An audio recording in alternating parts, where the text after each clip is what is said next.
This is Tom Dillon, the Lifetime Liberal, and today is Saturday, December 9th, 2023. The title of this rant is Netanyahu is not a friend of the U.S. or Israel and never will be. So Netanyahu is fighting a pretty savage war that's going on right now, and he has no intention of stopping it. It's going to hurt the U.S. It's hurting the Israeli people.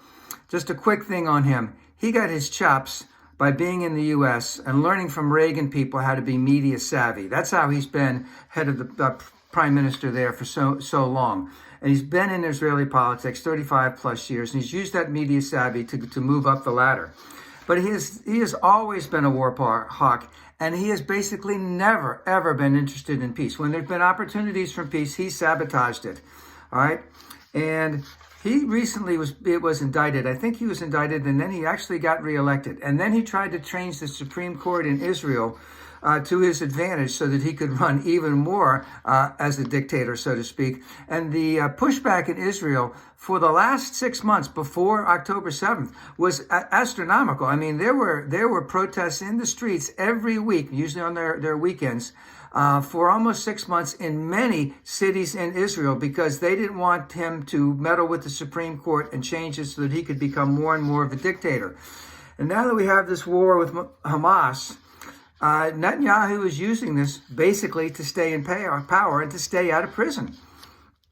And he's fighting a savage war. And I use the word savage deliberately because it is very important for him to kill as many people as possible and have casualties on his side just as bad.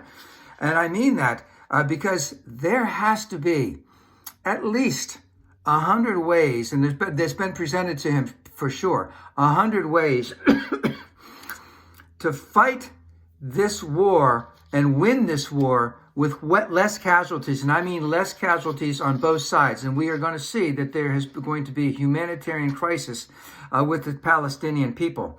But he's not interested in that.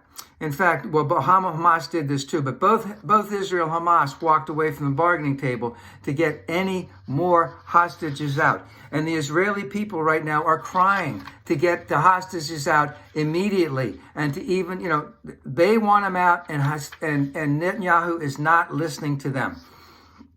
So again, this is going to be a long, savage war, a humanitarian crisis. And the longer it goes on, the more unintended consequences could happen in here that could break this into a much greater war. So right now, he's not doing any favors to the U.S. or to the Israeli people, and the Israeli people need to get rid of him right away.